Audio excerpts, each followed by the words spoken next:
The internet is already dead. Come with me and take a walk through the carcass. Let's walk these hollowed halls. AI is getting used to train other AIs. They're getting used to train other AIs. And this Ouroboros is going to continue for the foreseeable future. It's slop all the way down. It's an infinite fractal of garbled hieroglyphics going in and out, pulling itself apart like Goatsy. And that's where we're at. So where do I come in as a human being? Here's where I come in. I'm just the viewer. I'm the consumer. I'm the watcher. And that's it. The internet's already been scraped, mined, and now it's sort of training on itself, you know, filtering itself down. And that's where we're at. It's like when you deep fry JPEG an image 100 times. What's left at the end of that? A bunch of blobs. Oh, it's blob core. That's blob core aesthetic. Yeah, so that's where we're at. I don't see anything unless the algorithm tells me you got to see this, or one of my friends' algorithm tells them to send it to me. Dude, people will literally, there will be a text on a video that says, share this with someone, and people obey hypnotically. Oh, which is cool. It's good to share and enjoy. You know, I put a bunch of data in, I watched a bunch of stuff, I clicked like, and now I'm going to get 1 million copies of that because I like it. If something works, you got to spam that button. And so that's what it's doing. Keeping us on the apps, keeping us retented, you know, get those stats up, get those watch hours turned up, hold our attention, hold my gaze. Okay. You know, you'll see sometimes something will break through, like you'll be on YouTube and something random breaks through, like a video from the days of yore, you know, some from 10 plus years ago. And then all anyone could talk about in the comments is, wow, the algorithm blessed me today. Who's here because the algorithm recommended it to them in 2026? Just straight zombie mode. 20 comments that are all like that. I mean, those might as well be bots. Bot comments used to be terrible, man. You could always tell. Really bad scripts, really bad emojis. No personalization. They're getting really good. People will argue with bots online and you can see someone get wound up. Like you're watching animals fight each other at the zoo. Or you can get flattered by the bot. You know, the bot will be like, wow, great insight. People are like, thanks so much. I really, blah, blah, blah. And it's just like, dude, you're getting gassed up by a robot. It's not real. And it's pretty cheap too. It's pretty cheap to bot stuff, to buy engagement. You shouldn't do that. It's gonna fuck up your page. Don't do that. But people do it anyway. You see it everywhere. Dude, I go on YouTube and the front page is like AI Machiavelli videos. Have you guys seen this? There's like 4, 5, 6 AI Machiavelli channels. Philosophy slop. It's everywhere. Machiavelli said that the prince must act swiftly. It's like all the same AI voice too, but you look at the channel, they're all different channels doing this. You know, someone was the OG and the rest of the people copied the formula, but it's working. I mean, those videos have like tens of thousands of views. Machiavelli said, the prince must decide carefully. It's like, what is this voice, dude? Medieval peasant voice, AI. People in the comments are like, you're so right. I'm so tired of taking everyone's shit. It's time to be a man, and I'm gonna take the first steps today. Thank you. You're getting manipulated, my brother, but good for you for fixing your life. Machiavelli decided the prince must be calculated. I mean, some of it is kind of compelling. I mean, Machiavelli knows more than me, so does an AI trained on him know more than me about making a great video? Yeah, those videos got more views than mine, you know? Shit, hundreds of years old, still applies. Machiavelli said, when someone texts you, wait a while to text them back. It shows you're busy. People in the comments like, I used this advice today. It's about time I stood up for myself. Thanks, Machiavelli. So much philosophy slop, dude. It's cool that these guys are getting a resurgence through their zombified avatar. That's cool. That's dystopian. That's futuristic. But it's kind of sad. You know, I go online these days and you see real people talking to bot comments because they don't know it's a bot. And once you see someone go back and forth 3 or 4 times with a fake comment, you start to lose hope for humanity and the internet as a whole. And it's just going to get harder and harder to tell when stuff is botted. I don't know. What's the difference? What does it matter? What doesn't matter? You're not talking to a person. Even if you are talking to a real person, you don't know they exist. How many of your friends are just a bubble on your phone screen for the last 10 years? I mean, go to your Instagram and look in your deactivated accounts list. You might have like 100 people on there that don't use Instagram anymore. So why is your feed still full? You didn't even know that your friend stopped posting. You didn't even know that your friend deactivated. But it doesn't matter because your page is all memes anyway. Your page is all Sora slop. This fishy was saved before he got turned into sushi. That's where we're at right now. It's dead. The internet's dead. Already. We're already there. But it doesn't matter because your feed is still good. You still got content to watch. It's all personalized. You know, back in the day, viral videos were super generic. Just like a guy gets hit in the Guy falls off something. Okay, we've sort of like done that to death. Look in the comments, everyone's talking the same. That's low Kirkuinly AF. But what do you think? I mean, you're getting a free product. All this stuff is free. You just got to sign up. So why would you be entitled to genuine interaction? I mean, human stuff, we should be paying a premium for that. It's getting rarer and rarer. And, you know, the free tier is going to be all simulated. It's like those videos where, you know, you can get an app on your phone. It makes it look like you're live streaming to like 1,000 people. And so people use that app and they go out to the club or something and they go up to random people. Hey, we're on live with all these people. And it's amazing how the demeanor changes of that person. Wow, you're famous. Hi. It's all bots. The feeling's real though. That sensation, that aura is transmitted. It's all fake. But the comments are, you know, the comments in that chat, that fake chat, the apps can make them realistic. They can react to stuff that's actually going on in the video. I mean, it's pretty cool, but it's all false. It's all fake. Not to that person though. They've encountered someone famous. That's cool. Sweet. And the longer time goes on, the more bots there are, the more fake comments there are, fake engagement. You know, the platforms are in this arms race to stamp out fake engagement, but they're losing. You're losing. The horde cannot be beaten back. The horde cannot be stopped. It's coming. And so the main way in the future to get around this is going to be to pay. You're going to have to pay a small fee to be in a small human community. But if you're in a human community and you get 10 likes, and you're in a fake community with like 50% bots, you get 100 likes, which one's going to feel better? Part of me thinks that the fake notification with the higher number is going to trigger people in a positive way, even though you know a lot of it's bots. I mean, how many times on social media you check your notifications, someone followed you, it's like some OF bot. It's someone just spam following, spam liking, but you still got that rush. You still got that feeling, oh, someone followed me. Wow. Follow me, disciples. Follow me to the land of abundance. You know, it's just like, okay, that's where we're at. The dead internet theory is a conspiracy theory that asserts that since around 2016, the internet has consisted primarily of bot activity and automated content manipulated by algorithmic curation. This alleged coordinated effort aims to control the population and reduce genuine human interaction. I wouldn't have thought that in 2016 because, you know, the bots weren't good enough yet. The bots are starting to get pretty good. They're starting to seem legit and people are falling for it. You know, you can kind of tell when something's chat GPT generated for now and it's kind of gross. This is slop, dude. I don't want to read it. You didn't put the effort in to make it. I'm not going to put the effort in to read it. But what happens when I stop being able to tell? Okay. When the M dash isn't there, when the style is, you know, all lowercase or whatever, or like a Jeffrey email with a bunch of weird equal signs and typos and commas. What happens then, man? We're all just talking to the mirror, to like 20 mirrors, to like 200 mirrors all around. You know, yodeling as an echo plays back to us and we rise up in ecstasy. We float up, we levitate, and feel valid because the people in the real world might not like you. But online, you're a hero. You're a niche internet micro celebrity. Now think about who's running the bot farms. Who's coordinating this stuff? Yeah, you got people, number one, operating for-profit businesses, okay? People that buy 200 iPhones, set them up in a warehouse, and run that to make money. But then you also got people trying to push narratives, sow division. I mean, do I have to go through the news headlines about that over the last 10 years? It's totally a thing.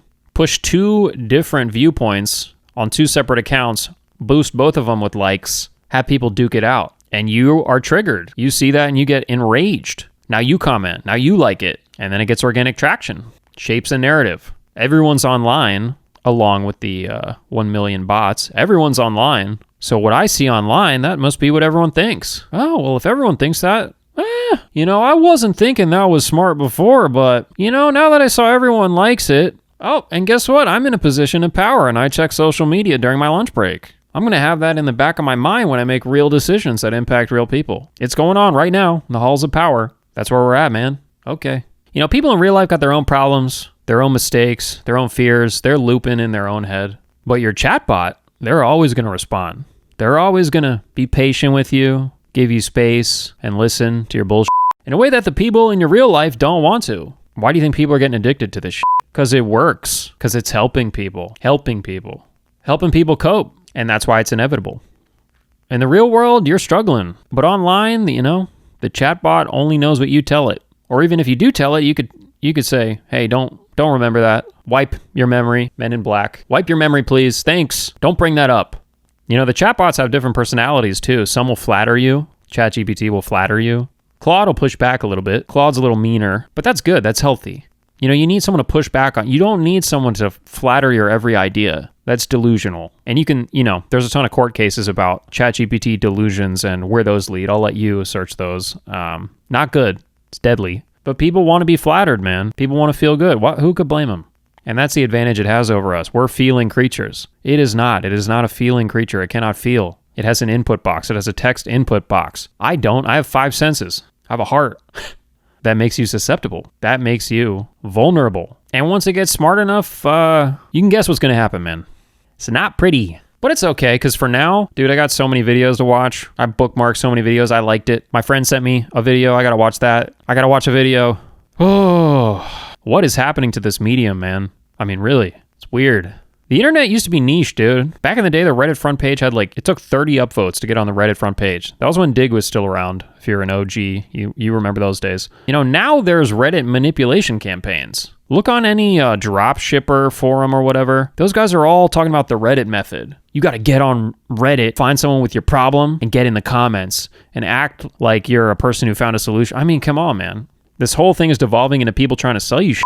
And when you get tired of people trying to sell you shit, yeah, you might go offline. You might deactivate your Instagram. Okay, well, the bot comments are going to take your place. The poster might never even know that a bunch of people signed off. Oh, because their engagement's still the same. Okay, so apparently 34% of all tracks uploaded to Spotify every day, around 50,000 songs, are now fully AI generated. You know, people are finding out that the bands they like, oh, I got this new band. You find out later that they're AI, after you've already listened to the album. What? Dude, how many struggle rappers were already uploading stuff to Spotify every day? How many singer-songwriter acoustic wannabes? Now you're competing with AI, it's over, man. Like, the AIs will have more monthly listeners than real artists.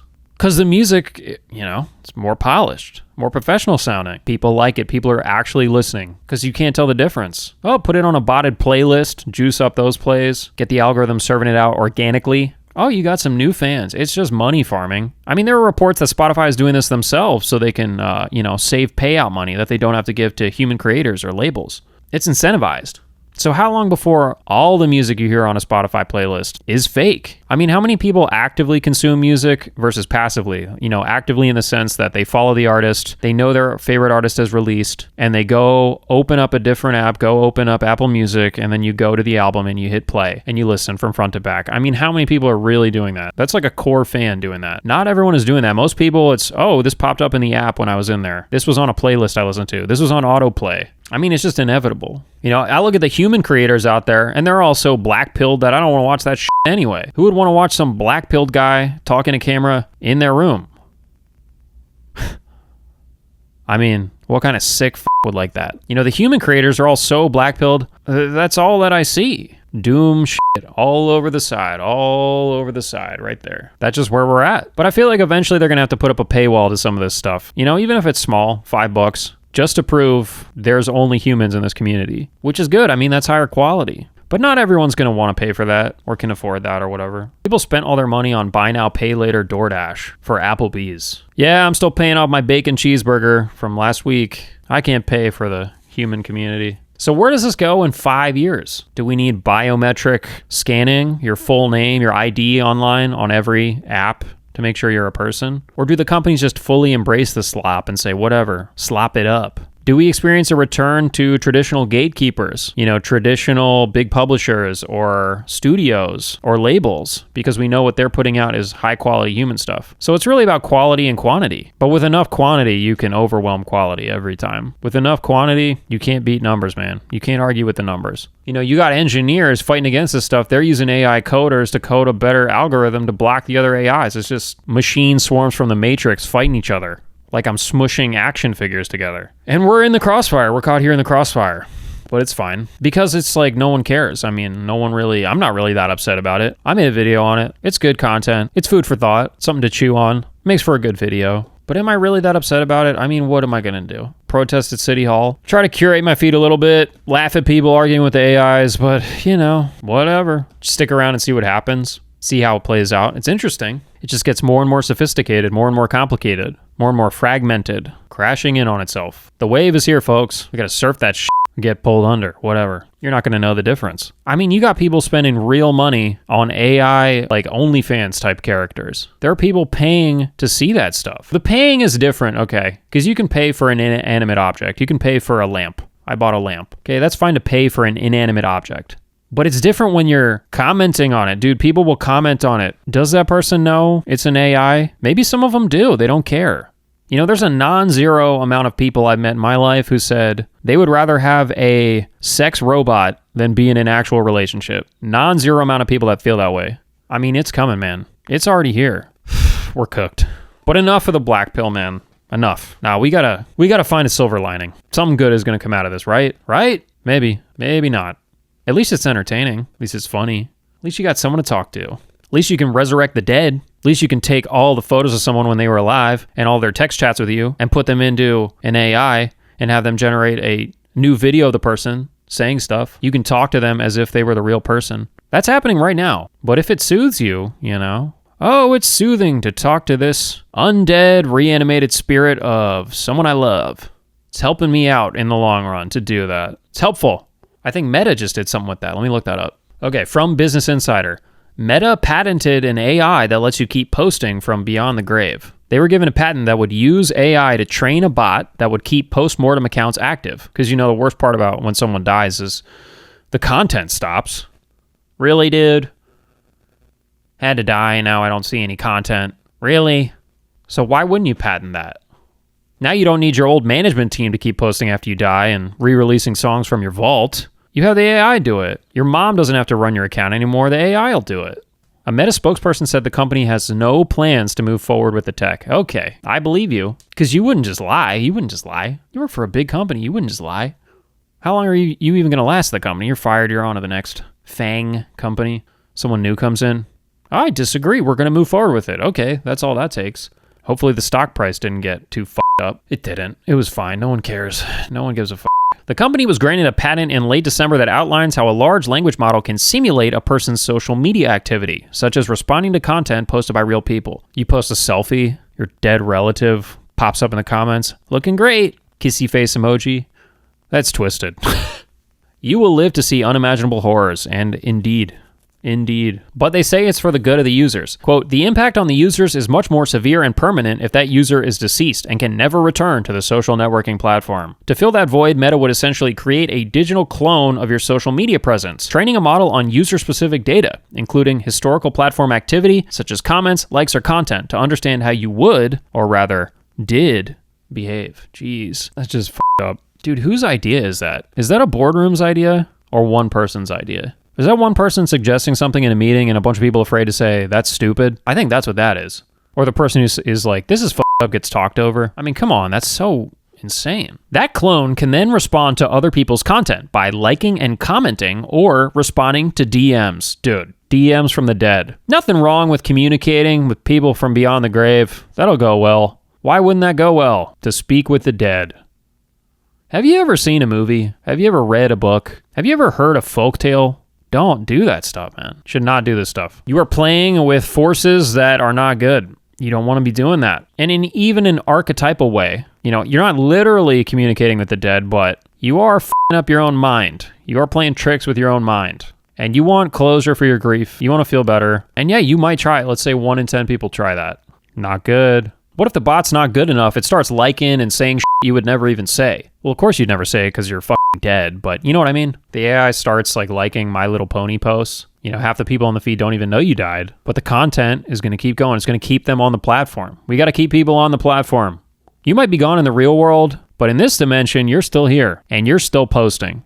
I mean, what's the point of even having living users if you could just simulate all of them anyway? One might almost think that's where we're headed. Like I said, the internet's already dead. But you're alive, for now. So give a like to your favorite creators. That'll help train the algorithm to know that when they're dead, what they can keep posting and generating. Keep it going. Keep it generating. We need more relevant content. We need them hooked. We need them monetized. I need them in my wax museum. I need them paying a pretty penny. And I need them interacting with the exhibits. I need you in the exhibit. I need to freeze you and put you in the exhibit for other people. Okay, that's where we are now. That's fine. As long as I got something to watch during my lunch break, as long as I got something to do when I'm waiting, as long as I got something to do when I'm waiting in the dentist office, so I don't have to think about my teeth and the drill. I don't want to think about that. I want to watch Stewie and the cast of It's Always Sunny in Philadelphia. hanging out. Can you believe it?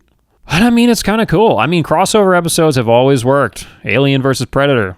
That stuff has always worked, and it's still interesting. I want to see Brad Pitt fight George Clooney, but also fighting Kim Kardashian's Fortnite character. All right. Sign me up, man. Put them all together in the multiverse, in our great cinematic universe. This fictional Earth. Mash them all up like action figures. Mash them all up.